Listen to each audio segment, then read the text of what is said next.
ঘর থেকে রহস্যজনকভাবে যুবকের ঝুলন্ত দেহ উদ্ধারের ঘটনায় চাঞ্চল্য ছড়ালো। সোমবার রাত ৮টা নাগাদ ঘটনাটি ঘটে শিলিগুড়ি ইস্টার্ন বাইপাস সংলগ্ন আমবাড়ি ফাঁড়ির অন্তর্গত কৃষ্ণনগর কলোনি এলাকায়।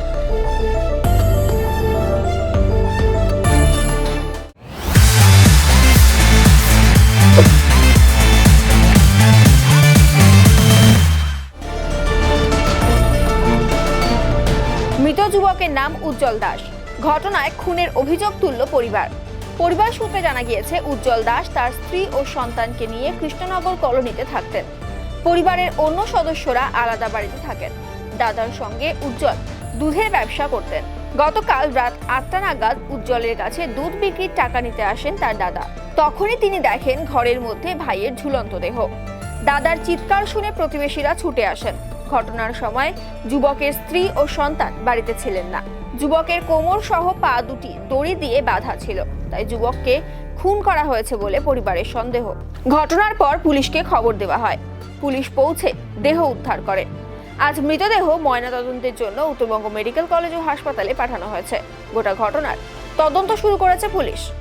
স্থানীয় পঞ্চায়েত সদস্য চিত্ত ঠিকাদার ও মৃতের আত্মীয় বলরাম চন্দ্র দাস বলেন, খবর পেয়ে সঙ্গে সঙ্গে ছুটে আসি, কিন্তু দেহ যে অবস্থায় ঝুলেছিল এবং পা দুটি দড়ি দিয়ে বাঁধা ছিল তাতে খুন করা হয়েছে বলে সন্দেহ হচ্ছে। কালকে 8টা সাড়ে 8টার দিকে খবর পাই যে এখানে একজন ফাঁসি লাগিয়েছে। তো আমার কর্তব্য যেটা পুলিশকে মানে প্রশাসনকে জানানো, আমি প্রশাসনকে ফোন করলাম। আমবাড়িতে আমরা আসলেন, একসঙ্গে আসলাম, দেখলাম যে হ্যাঁ ফাঁসি লেগে আছে। তো আমার তো মনে হয় এটা ফাঁসি না, ফাঁসিতে এই ধরনের ফাঁসি হতে পারে না। হ্যাঁ, যেগুলো অবস্থা দেখা গেল যে ওর দু পা রশি বাঁধা কোমরের সাইডে থাইতে, আবার পিছনে এইভাবে গিয়ে ঝুলে আছে। এইভাবে রশি হলে তো এইভাবে থাকবে, ডাইরেক্ট এখানে ফাঁস থাকবে, ফাঁস টাস কিছু নেই। তো আমাদের একটা সন্দেহ হচ্ছে হয়তো এটা মারা। তো আমরা দেখিনি এইগুলো কথা। উনি এটা দুধের ব্যবসা করতেন বাড়িতে। আমি যেটা শুনতে পেলাম যে ওনার স্ত্রী আছে, হয়তো একটা বাচ্চা না, একটা বাচ্চা আছে, ছোটো বাচ্চা আর কি। উনি দুধ ওই সকালে নিয়ে চলে যায়, আবার দুধ ব্যবসা করে আবার বাড়িতে আসে। না, ওরকম ঝগড়াঝাটিতে কিছু শুনতে পাইনি। শুনতে পেলাম যে ওর স্ত্রী কালকে সকাল থেকে মানে বাপের বাড়িতে না কোথায় গেছে, এইটুকুই শুনতে পেয়েছি। ছেলেটার নাম আমি বলতে পারবো না, কিন্তু ওর দাদার নামটা হলো রাজু। ওর দাদা হলো ওই দুধের ডিলারশিপ, তো পয়সা নিতে আসে ডেলি, ঠিক সন্ধ্যার সময় আসে ও পয়সা নিতে। ওই পয়সা নিতে এসেই দেখছে যে এই অবস্থা। ওই ওনার দ্বারাই আমরা খবর পেয়েছি যে এই পর্যন্তই আমার জানা। আমার নাম চিত্ত ঠিকাদার, বিন্নাগুড়ি জিপি মেম্বার। ঘটনাটা সবাই যখন আমি প্রাথমিক আমি অঞ্চলে ছিলাম, আমি একজন ডাবগ্রাম 2GB পঞ্চায়েত বলরামচন্দ্র দাস। আমি যখন শুনতে পারি আমি ওখানে আমার একটা মার্ডার হয়েছে, সেটা হলো কৃষ্ণনগর, সেটা আমাদের অঞ্চল পড়ে না, বিন্নাগুড়ি অঞ্চল। তো শুনতে পেয়ে আমি ওখান থেকে আমি মণ্ডল অফিস থেকে আমি এখানে আসার পরে দেখতে পাই এলাকায় প্রচুর লোকজন জমিয়ে আছে। আর প্রাথমিক অবস্থায় ওখানকার স্থানীয় পঞ্চায়েত চিত্ত ঠিকাদার তাহাকে সাথে নিয়ে আমি ওই বাড়িতে প্রবেশ করি। যে দেখি আমি নিজের ছবি উঠে দেখতে পাই যে সত্যি মানে আমাদের একটু সন্দেহ হচ্ছে। প্রাথমিক যে ইচ্ছাকৃতভাবে যদি কেউ ফাঁসি দেয় অন্য প্রকৃতির, কিন্তু এই ফাঁসিটা বিকল অন্য। আইস অব্দির জীবনে আমার এরকম মানে আমার অভিজ্ঞতার ক্ষেত্রে আমি এরকম দেখি নাই এইভাবে ফাঁসি হয়। একটু আমারও সন্দেহ জাগে অবস্থা, অর্থাৎ দুই পায়ে এরকম রশিটা বাঁধা আছে, পিছন দিয়ে রশিটা আসছে, উপরে কাল করা আছে।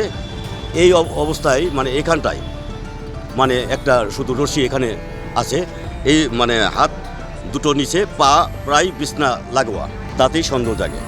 আমি আমার এনজিপি থানাকেও ফোন করি, ওখান থেকেও আসে, আমবাড়ি থানার পুলিশও আসে। তো তারা এসে তারপরে আমার এখান থেকে দ্বারস্থ হয়েছি। আজ আমি আমবাড়ি থানার থেকে আসলাম। সেই আমবাড়ি থানা বড়বাবু উনি আমাকে বলল, দেখুন প্রাথমিক আগে ডাক্তারি রিপোর্টটা আসুক, মেডিকেল রিপোর্ট আসার পরে আপনারা যে কোনো ব্যবস্থা নিতে পারেন, আমি সহযোগিতা করব। আমার নাম শ্রী বলরামচন্দ্র দাস, ডাবগ্রাম 2। সেরকম ঝামেলা তো ওখানকার স্থানীয় ব্যক্তিত্ব, যেমন একটা টোটো ফাইন্যান্স করা ছিল, সেই টোটোটা নিয়ে আসতে ওখানকার স্থানীয় লোক এবং কি একটা বাইক নিয়ে আসতে ওখানকার লোক বাধার সৃষ্টি করছে, হ্যাঁ, যে আমরা নিয়ে যেতে দেব না। তো পুলিশ ওখানে ছিল, কেন নিয়ে যেতে দেবে না, এখানে তো কেউ বাড়িতে থাকে না। এই মতো অবস্থায় ওখান থেকে সেই জিনিসগুলো উদ্ধার করে বাইকটা এবং ওই টোটো আমাদের হেফাজতি আছে বর্তমান বাড়ি বাসা। আর যেখানে আপনার এটা হয়েছে ওখানে রয়েছে কৃষ্ণনগর। আমার নাম বলরাম চন্দ্র দাস। এটা আমার সম্পর্কে আমার পিসার শ্বশুরের ছেলে অর্থাৎ শালা। কালকে শুনতে পেরেছি আমার স্বামীকে বলে মার্ডার করা হয়েছিল। তার জন্য আমি তো গিয়েছিলাম আমার দিদির বাড়িতে। তা আমাকে 8:30টার সময় বললো যে এরকম হয়েছে।